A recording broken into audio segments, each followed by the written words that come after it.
نازاد ازل ہے لیقاف کا سیدہ فاطمہ. السلام علیکم ورحمۃ اللہ وبرکاتہ. نحمده ونصلي ونسلم على رسوله الكريم وعلى آله الطيبين الطاهرين وأصحابه الأكرمين أجمعين وعلى من تبعهم بإحسان إلى يوم الدين. أما بعد. وقال تعالى في شأن حبيبه الكريم: إن الله وملائكته يصلون على النبي يا أيها الذين آمنوا صلوا عليه وسلموا تسليما. اللهم صل على سيدنا محمد وعلى آل سيدنا مولانا محمد وبارك وسلم. برادران عزیز، جیسے آپ سب سماعت فرما رہے تھے کہ ہم نے مقاصد جو ہمارے دینی ہیں اور سیرت طیبہ سے ہمیں کیسے ان مقاصد کو پورا کرنا ہے اس کو بھی سماعت کیا. ساتھ ہی ساتھ ہم نے جب اللہ والوں کا ذکر کیا تو ان کے اس کردار کو بھی سیکھا جو انہوں نے اس دین کی خدمت کے لیے پیش کیا، اور کیسے انہوں نے اپنی زندگی کو لگا کر اسلام کی خدمت کی، دین کی خدمت کی، اہل اسلام کی خدمت کی. اب یہاں جب ہم اپنے حالات کو دیکھتے ہیں، اپنی صبح شام کو دیکھتے ہیں، اپنے اطراف کو دیکھتے ہیں، تو آج بھی اس خدمت کی بڑی ضرورت ہے. اور اس بات کو بھی ہم محسوس کر رہے ہیں کہ جو ایک مومن کی ذمہ داری ہے، اس ذمہ داری سے لوگ اپنے آپ کو سبکدوش کر رہے ہیں، اپنے آپ کو ذمہ داری سے دور کر رہے ہیں، اور یہ سمجھ رہے ہیں کہ کوئی ذمہ داری کا جب تذکرہ کیا جائے اور جس کی نوعیت دینی ہو تو وہ کہہ رہے ہیں کہ کسی ایک طبقے کا یہ حصہ ہے، اسی طبقے کی یہ ذمہ داری ہے، وہی کریں گے اور انہی سے یہ ساری چیزیں انجام پائیں گے. یہ بات بالکل درست نہیں. ہم جانتے ہیں حدیث پاک کے واضح الفاظ ہیں: کلکم راع وکلکم مسئول عن رعیتہ، کہ تم میں کا ہر ایک ذمہ دار ہے. حضور پاک نے واضح طور پر فرما دیا کہ ہر ایک کی ذمہ داری ہے اور اسے اپنی ذمہ داری کا جواب دینا ہوگا. تو اس امت کا حصہ ہوتے ہوئے ہر فرد کی ذمہ داری ہے کہ وہ اپنے دیے ہوئے مقصد کو پورا کرے. اور مقصد صرف ذاتی نہیں ہے،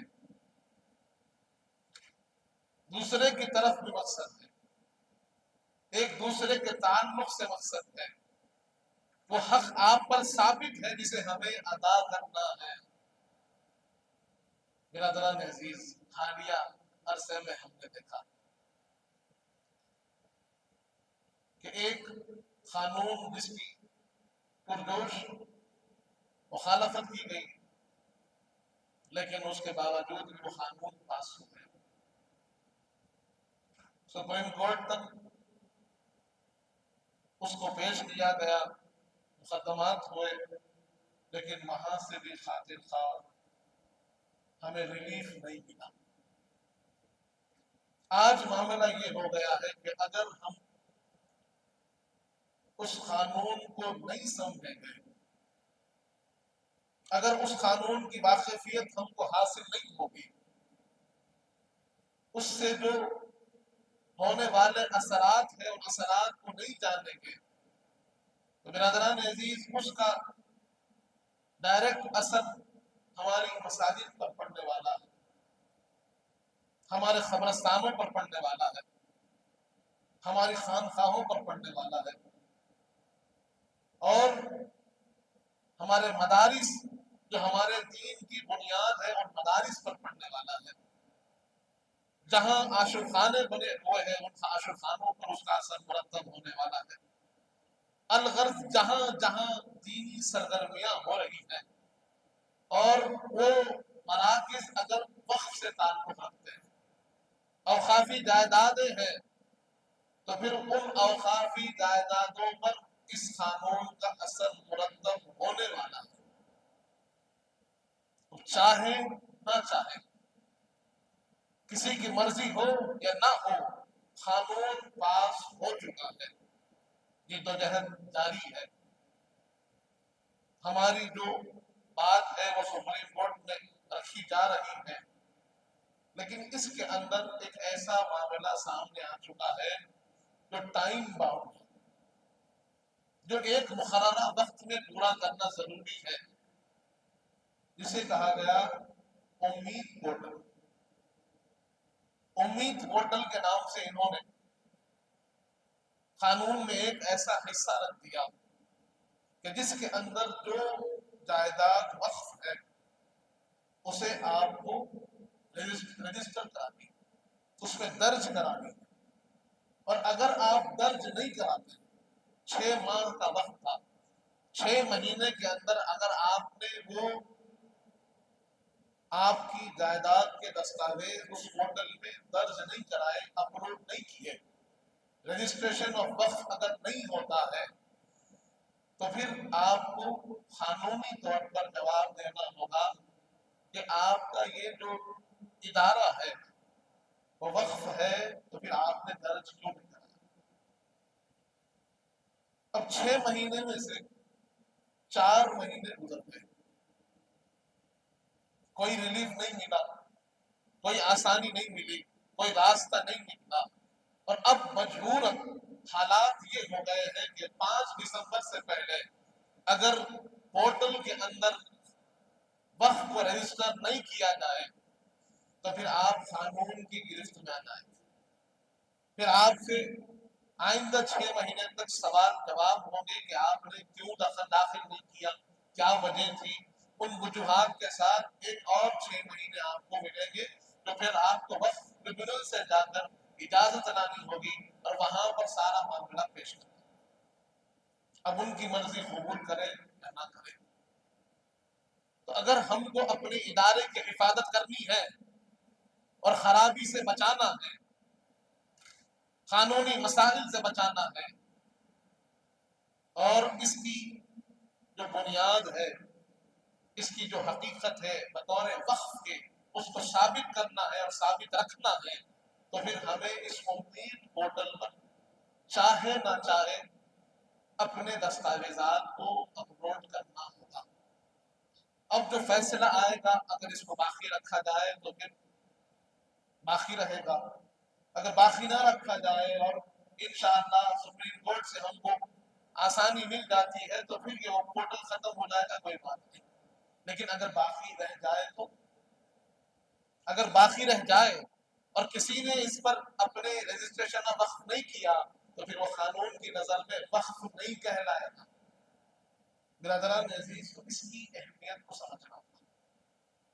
اب معاملہ یہ ہو گیا ہے کہ ہم میں سے بہت سے ایسے لوگ ہیں کہ جو اپنے اوقافی معاملات سے ناواقف ہیں۔ مسجد ہے، چل رہی ہے، مسجد کے معاملات تو چل رہے ہیں، لیکن اس کے پیپرز کہاں ہیں، اس کو کیسے تفصیلات کے ساتھ ترتیب کے ساتھ رکھا جائے، کون سے پیپرز ہیں جس کو وہ اس امید پورٹل میں داخل کرنا ضروری ہے، شامل کرنا ضروری ہے، اس بارے میں واقف نہیں۔ قبرستان ہے، قبرستان کے ذمہ دار ہیں تو انہیں قبور کے بارے میں معلوم ہے، لیکن اوقافی معاملات کے بارے میں واقفیت نہیں ہے۔ اہل خانقاہ ہے، وہ جانتے ہیں ذکر کرانا، ان کا کام ہے اللہ والوں کی تعلیمات کو عام کرنا، لیکن وہ قانونی یہ داؤ پیش کہاں جانتے ہیں۔ بہت سے ہمارے ساتھ لوگ ہیں، چلو اہل شہر جو ہے وہ اگر واقف بھی ہے تو جو خالیوں میں ہیں، جو گاؤں میں ہیں، جو بستیوں میں ہیں، بہت سے لوگ واقف ہیں۔ برادران عزیز، آج ہماری پہلی ذمہ داری ہے کہ ان کو واقف کروایا جائے، ان کو سمجھایا جائے کہ دیکھیے اپنے معاملات کو درست کیجیے، حفاظت کے لیے آپ کو جو ضروریات ہیں، جو پیپرز ہیں، اس کو مضبوط کرنا ہوگا، اور اگر نہیں ہے تو حاصل کرنے کا طریقہ بتانا ہوگا کہ کہاں سے نکال سکتے ہیں، کس کے پاس آپ کو درخواست دینی ہوگی، RTI کا استعمال کیسے ہو سکتا ہے، وہ سارے معاملات سمجھانے۔ پھر یہ پورٹل کا معاملہ کیسا ہے، اس کو کمپیوٹر پر آ کر اپلوڈ کرنا ہے۔ بہت سے لوگ کمپیوٹر تو چلاتے ہیں، فون تو چلاتے ہیں، لیکن گہرائیوں سے واقف نہیں ہے۔ تو جو حضرات واقف ہیں، سسٹم سے واقف ہے، آپریٹنگ جانتے ہیں، وہ لوگوں کو آگے آنا، لوگوں کے سامنے آنا ہوگا، ان کو بولنا ہوگا کہ ٹھیک ہے بھائی، کیا پریشانی ہے، ہم سے بات کیجیے، ہم آپ کو بتائیں گے، ہم آپ کو سکھائیں گے کیسے اس پر کام کیا جاتا ہے۔ برادران عزیز، اس کے لیے انشاءاللہ ورکشاپس مقرر ہوں گے۔ تو وہ حضرات جو مساجد سے جڑے ہوئے ہیں، وہ حضرات جو قبرستانوں سے جڑے ہوئے ہیں، وہ حضرات جو خانقاہوں سے جڑے ہوئے ہیں، وہ حضرات جو مدارس سے جڑے ہوئے ہیں، وہ حضرات جو اپنے آپ کو دینی درسگاہوں سے تعلق رکھتے ہیں، ان کے لیے ضروری ہے کہ وہ واقفیت حاصل کریں اور اپنے اداروں کی حفاظت کے لیے لگ جائیں۔ تو برادران عزیز، آج ہم کوشش کریں گے اس بات کو جاننے کی کہ امید پورٹل پر کیا کیا چیزوں کو ہمیں رکھنا ہے، کون سے دستاویز ہے جس کی تیاری کرنی ہے، اور کن چیزوں کو ہمیں اپلوڈ کرنا ہے۔ اس کی ایک لسٹ ہے، انہوں نے دی ہے، وہ لسٹ کو تیار کریں، اور اپلوڈ کرنے کا طریقہ کیا ہے، رجسٹریشن کا طریقہ کیا ہے، وہ بھی میں انشاءاللہ آپ کے سامنے اختصار رکھوں گا تاکہ ایک بات پہنچے تو صحیح۔ انشاءاللہ تفصیل کے لیے جو ورکشاپ ہوگا وہاں پر آپ کو سکھایا جائے گا۔ تو پہلی چیز جو بتائی گئی ہے کہ سیکشن 3B اس قانون کا، وقف امینڈمنٹ بل 2025 جو آئی ہے، اس کا سیکشن 3B اس بات کی طرف ہم کو گائیڈ کرتا ہے کہ آپ کو امید پورٹل پر اپنے وقف کے تمام دستاویزات کو اپلوڈ کرنا ہوگا، رجسٹریشن آف وقف کرانا ہوگا، ضروری ہے۔ برادران عزیز، اب سب سے پہلے ہمیں کیا کرنا ہے؟ سب سے پہلے دستاویز اپلوڈ کرنے سے پہلے آپ کو امید پورٹل کی ایک سائٹ ہے، امید پورٹل کی سائٹ پر جانا ہے، اور وہاں پر رجسٹریشن آف متولی کرنا ہے۔ جو بھی ہے، اگر مینیجنگ کمیٹی ہے تو مینیجنگ کمیٹی، متولی ہے تو متولی، وہ آپ کو وہاں پر رجسٹر کرنا ہوگا۔ پہلا قدم کیا ہے؟ رجسٹریشن کیا ہے؟ متولی کا رجسٹریشن کہ متولی صاحب کا ID، آدھار کارڈ، متولی صاحب کا نام، ان کے سارے ڈیٹیلز انہوں نے وہاں پر باکسز بنا کے دیے ہوئے ہیں، ان میں آپ کا نام لکھنا ہوگا، آپ کا پتہ لکھنا ہوگا، آپ کا جو ادارہ ہے ادارہ لکھنا ہوگا، ساتھ ہی آپ کا آدھار کارڈ اور آپ کا جو رجسٹرڈ وقف کا نمبر ہے، فون نمبر ہے متولی صاحب کا، تو فون نمبر ڈالیں۔ تو فون نمبر ڈالیں گے تو وہاں پر آپ کو ایک نمبر جنریٹ ہوگا جسے ہم OTP کہتے ہیں۔ OTP آئے گا آپ کے فون پر، ای میل دینا ہوگا تو ای میل آئے گا آپ کے فون پر، جس کے ذریعے سے بطور متولی، اس ادارے کے متولی آپ ہیں کہہ کر رجسٹریشن آف متولی ہوگا۔ اب یہ آپ کے لیے آپ کا لاگ ان پاسورڈ ہے، سمجھیے اب آگے کا سارا معاملہ اسی پر چلنے والا ہے، آپ کے نام پر، آپ کے نمبر پر اور آپ کے OTP پر ہی کام چلنے والا ہے۔ تو متولی صاحب کو اس کے اندر اپنا آدھار کا، اپنے فون کا، سب کا خیال رکھنا ہوگا کہ جو نمبر آپ دے رہے ہیں وہی نمبر آگے سارا معاملہ اسی پر چلنے والا ہے۔ جب رجسٹریشن آف متولی ہو جائے تو متولی کے رجسٹریشن ہونے کے بعد اب وقف کا رجسٹریشن شروع ہوتا ہے، اب ادارے کا رجسٹریشن شروع ہوتا ہے۔ اب ادارہ ہے، بتانا ہے، تو پہلے کیا لکھنا ہے آپ کو؟ سب سے پہلی چیز بتائی گئی آئیڈینٹیفیکیشن اینڈ باؤنڈریز آف وقف پراپرٹیز، دیئر یوزز اینڈ آکیپائر۔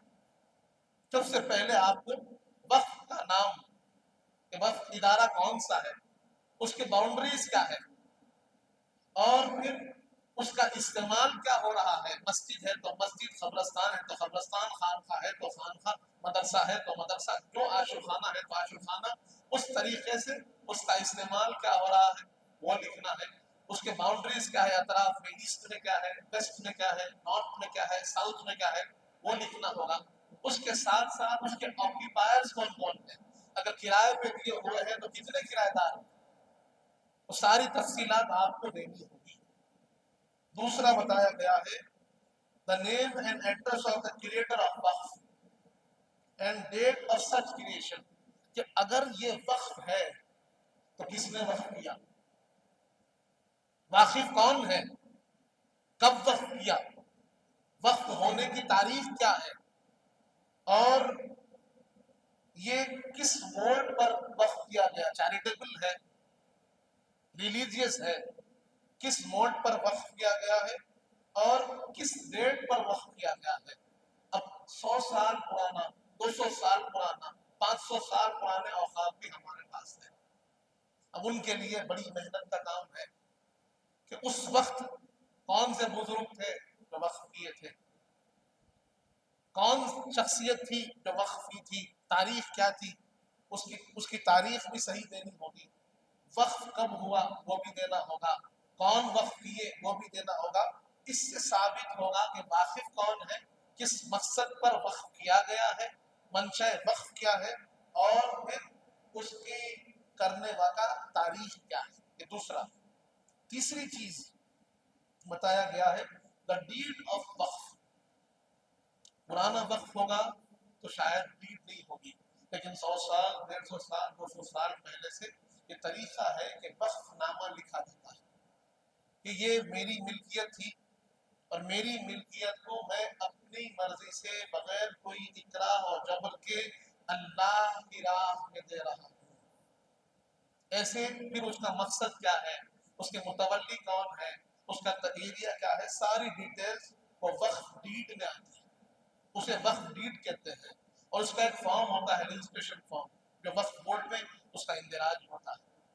تو برادران عزیز، جس کے پاس وقف ڈیڈ ہے وہ لازماً وقف ڈیڈ کو اپلوڈ کرے، یہ اہم چیز ہے۔ اس کے بعد کیا بتایا گیا ہے the present متولی and its management including the details of beneficiaries، کہ بھئی اس وقت واقف تو کوئی اور تھے، اب متولی کون ہے، اب ذمہ دار کون ہے، مینیجنگ کمیٹی ہے تو کمیٹی ممبرز کون کون ہے، مسجد وقف ہے تو مسجد چلانے والے کون ہیں، درگاہ وقف ہے تو اس کے متولی کون ہے، مدرسہ وقف ہے تو اس کے ذمہ دار کون ہے، ان کی ساری ڈیٹیلز دینی ہوگی۔ ساتھ ہی ساتھ اس وقف سے فائدہ کس کو پہنچ رہا ہے، ان بینیفیشریز کی بھی آپ کو ڈیٹیل دینی ہوگی کہ یہ وقف چیریٹیبل ہے تو یہ چیریٹی کس کو جا رہی ہے، ریلیجیس ہے تو کس ریلیجیس کام پر یہ جو ہے وقف کام کر رہا ہے، یہ تمام اس کے بینیفیشریز کا بھی آپ کو ذکر کرنا ہے۔